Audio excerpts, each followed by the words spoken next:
il faut savoir que les pleurs d'un bébé ne correspondent pas uniquement à la faim.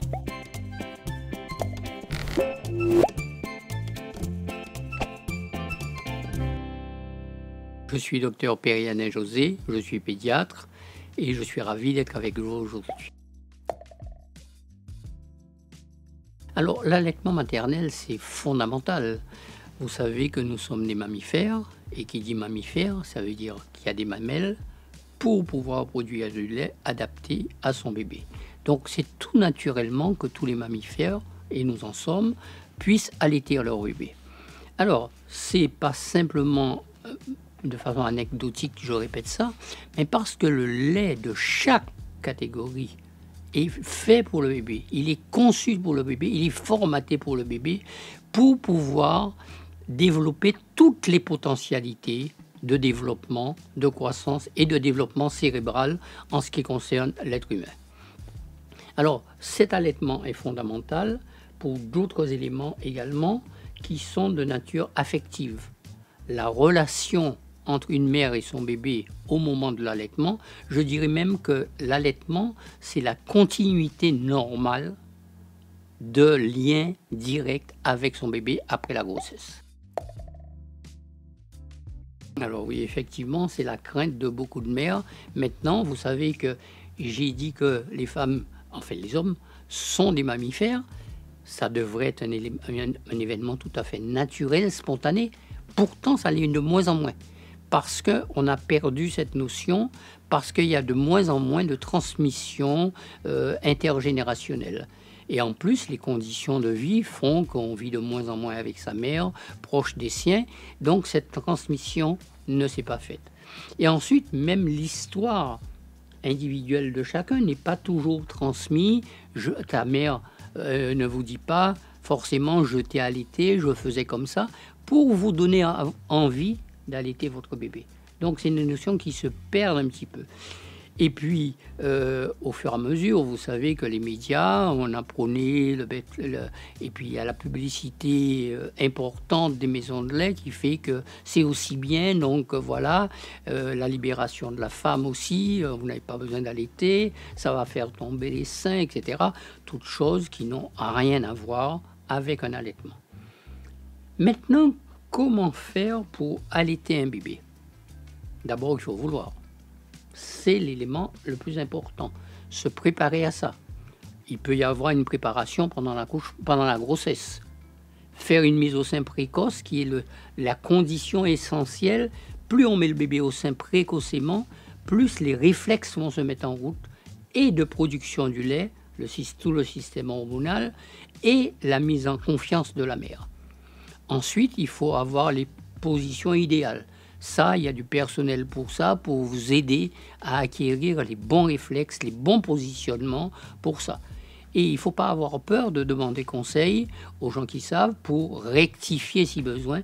Mais l'essentiel, c'est la confiance. Si vous avez confiance en vous, vous arriverez toujours.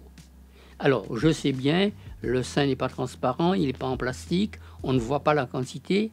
Donc quand il pleure après, on a toujours peur que ça soit un manque de lait. Mais il suffit de le peser régulièrement, je n'ai pas dit tous les jours, mais de temps en temps, s'il grossit normalement, s'il mouille ses couches normalement, c'est qu'il boit suffisamment et il faut laisser faire et les choses vont se régulariser au fur et à mesure. Il y a des avantages pour la maman, ça c'est connu depuis peu de temps. Allaiter son bébé protège contre beaucoup de cancers du sein, des ovaires chez la maman. Et on sait maintenant que plus une mère allaite le nombre d'enfants, la durée de l'allaitement, plus elle diminue le risque d'avoir un cancer utérin. Et ce n'est pas étonnant puisque l'allaitement met en jeu tout un système hormonal complexe puisque les cancers du sein sont des cancers qu'on appelle hormonodépendants. Donc ça modifie la régulation hormonale qui, c'est pas étonnant, permet de diminuer ces différents cancers chez la mère. Mais surtout, ça permet de réguler. Quand vous mettez votre bébé au sein, ça entraîne une involution de l'utérus, c'est-à-dire permettre à l'utérus de retrouver sa place initiale, éviter les hémorragies, éviter les infections du postpartum, c'est-à-dire après l'accouchement. Mais aussi, ça permet à la mère, et vous serez sensible à ça, de retrouver sa ligne beaucoup plus facilement après, de retrouver son bien-être beaucoup plus rapidement. Mais surtout, pour la mère qui allait, c'est une notion d'interrelation, de confiance. Je peux, j'allaite mon bébé, je suis capable de l'allaiter, contrairement à mes copines. Donc, ça me permet de me réaliser aussi, dans une certaine façon. Et puis, il y a beaucoup d'autres avantages de relation avec la mère. Vous savez qu'une mère qui allaite son bébé, il y a toute une série d'interrelations visuelles, olfactives, affectives, le toucher, on caresse. Donc, à travers l'allaitement, il y a 50 000 sensations qui passent et qui améliorent la relation mère-enfant pour faire en sorte qu'elle soit une relation qui devienne durable et de qualité. Les avantages de l'allaitement maternel sont multiples et on en découvre tous les jours.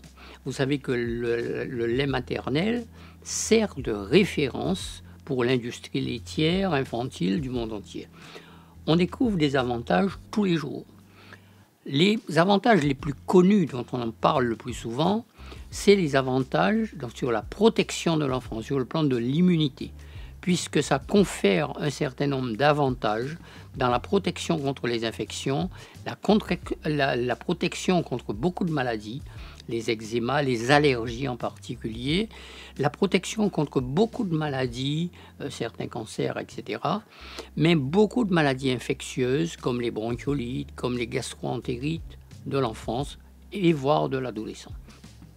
Alors, on dit ça, mais on ne savait pas pourquoi il y avait tous ces avantages. Maintenant, on le sait. Parce que la composition du lait maternel, je l'ai déjà dit, qui est une composition unique pour faciliter et optimiser le développement de l'enfant, mais a une composition très singulière qu'on a découvert il n'y a pas très longtemps. Il est riche dans un certain nombre de produits qui vont faciliter le développement du microbiote intestinal. On va y revenir dessus. Ce microbiote intestinal est l'élément clé fondamental pour l'enfant, puisqu'il va permettre de mettre en place, de développer tous les moyens de défense, d'imprimer et de développer le système immunitaire de l'enfant. Donc c'est fondamental cet allaitement maternel. Alors cet allaitement maternel, les avantages sont multiples, je l'ai dit. Protection contre les infections, contre les allergies, contre beaucoup de maladies de l'enfance, contre les gastro-entérites, je me répète, mais aussi beaucoup de maladies ultérieures de type immunologique, comme certains diabètes de l'enfant et de l'adulte ultérieurement. On sait que ça protège aussi contre l'obésité à cause de la composition, tout simplement parce qu'on a donné une alimentation optimale. C'est sûr que la période après l'accouchement, la période de l'allaitement, c'est une période particulière. C'est aussi une période de fragilité pour une jeune mère, une mère qui vient d'accoucher, qui allaite, et qui a beaucoup de questionnements sur sa façon de faire, sur sa façon de prendre en charge son bébé, sur de savoir si les soins qu'elle apporte à son bébé sont cohérents, et si chaque fois que son bébé pleure, est-ce que ce n'est pas parce qu'il manque de lait, est-ce qu'elle fait bien? L'élément important, c'est de savoir se faire confiance. En parler avec son médecin, avec son pédiatre, la sage-femme, pour se rassurer si l'enfant grossit bien, continuer, se faire confiance et continuer. Alors, il est sûr que quand on est dans ces périodes de faiblesse, tous les conseils que vous risquez de recevoir à droite et à gauche, des amis, de la famille même, peuvent vous fragiliser encore un peu plus. Un bébé qui pleure, on est toujours tenté de vous dire oui, c'est parce qu'il a faim, votre lait n'est pas bon, il n'est pas suffisant, il n'y a pas assez, qu'il faut mettre un biberon. Si l'enfant grossit bien, il faut savoir que les pleurs d'un bébé ne correspondent pas uniquement à la faim. Il a envie aussi d'être dans les bras de sa maman, d'être contre sa maman. Il ne faut pas oublier qu'il vient de passer 9 mois dans le ventre et que cette situation, il essaie de le retrouver en permanence. Donc, attention aux conseils négatifs. rester, se faire confiance, suivre les conseils du professionnel et des gens qui sont positifs autour de vous. Alors, vous me demandez de parler de l'alimentation de la mère qui allait. C'est une alimentation tout à fait normale, à l'instar un peu de l'alimentation de la femme pendant la grossesse. Une alimentation équilibrée, riche en produits comme de la viande, des légumes, des fruits, une alimentation saine, exempte de produits toxiques. Pas d'alcool, pas d'excitants, pas de médicaments si possible, de façon et boire suffisamment pour pouvoir produire le lait. On évite les médicaments et puis surtout on a une hygiène de vie. Une mère qui allaite son bébé doit être au calme, en interrelation permanente avec son bébé pour mieux comprendre les besoins de son bébé, se faire confiance, boire suffisamment. Au début de l'allaitement, on est déjà à plus de 2 litres par jour et ça monte jusqu'à 3 litres quand on allaite vraiment en plein régime déjà. Donc, alimentation saine, tout simplement. Alors, il faut éviter de tomber dans les pièges qui consistent à on n'allaite pas, on allaite peu et on va prendre certaines bières ou certains produits qui vont stimuler l'allaitement. Le meilleur stimulant de l'allaitement, c'est la confiance. Le deuxième, c'est la stimulation des seins, c'est-à-dire le bébé qui tète régulièrement. Le troisième, c'est la quantité de liquide que l'enfant prend. Et le quatrième, c'est l'ensemble du bien-être de la mère, si elle se fait confiance, si elle a des sensations agréables, si elle est bien entourée dans son couple, dans la famille, là, elle va pouvoir allaiter tout naturellement. L'allaitement de jumeaux, c'est du même ordre que l'allaitement de seul enfant. C'est sûr qu'il y en a 2, c'est plus difficile. Mais il y a des mères qui y arrivent parfaitement. J'ai une mère actuellement, ses enfants ont 14 mois, elle les allaite intégralement en dehors des repas, bien entendu. Et ça se passe très bien.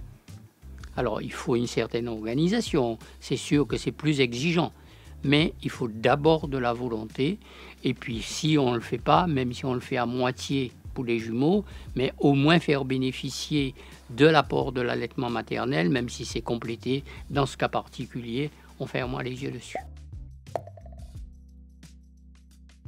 Tous les pleurs ne sont pas synonymes de faim. De la même façon, chaque fois qu'un enfant porte la main ou le petit poing dans la bouche, ce n'est pas synonyme de faim. Il faut savoir que les premiers temps, la montée laiteuse n'est pas bien faite, la quantité de lait n'est pas optimale, on peut répéter le tété autant que possible. Il n'y a pas de risque.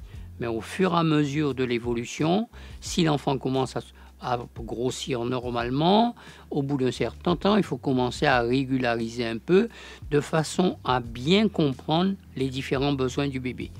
Parce que un bébé peut pleurer parce qu'il a faim, parce qu'il est mouillé, parce qu'il veut être changé, parce qu'il veut être dans les bras, parce qu'il veut un câlin, parce qu'il a sommeil, parce qu'on parle trop à côté de lui et qu'il a besoin de calme. Donc au fur et à mesure, il est aussi important pour la mère qu'elle apprenne, mais qu'on lui apprenne aussi à décoder un tout petit peu les manifestations de son bébé pour qu'elle comprenne et pour que le sein ne devienne pas la réponse à toutes les sollicitations, parce que si elle commence comme ça, après ça peut mener à beaucoup de choses, le grignotage, l'apport intempestif d'alimentation, à tout bout de champ. Le manque de lait vrai, vérifié, est quelque chose de relativement rare. J'ai parlé des pleurs tout à l'heure, à qui on attribue, qu'on met en relation très souvent avec un manque de lait. Mais en fait, on revient toujours au problème de confiance. On a besoin que le bébé se calme. C'est pour ça d'ailleurs qu'on leur met des sucettes tout bout de champ, ce qui veut dire tais-toi, en gros. Mais l'allaitement maternel, si on respecte bien les conditions de mise au sein précoce, de relaxation de la mère, de mise en condition, de tétée fréquente, de quantité de boissons absorbées, de confiance, normalement, la montée laiteuse se fait normalement avec des variations selon chaque mère, mais il suffit de suivre la courbe de poids du bébé pour être tout à fait rassuré. Alors les mères ont souvent besoin d'être accompagnées pendant cette période-là, parce que c'est une période de fragilité, c'est une période de questionnement, de gros doutes, et une mère qui est inquiète sur ses capacités à allaitement va vite basculer dans le biberon parce qu'elle voit la quantité qu'elle administre à son bébé, et ça c'est rassurant pour elle. Alors l'allaitement maternel, c'est quelque chose de fondamental pour une mère, c'est la continuation logique de la grossesse.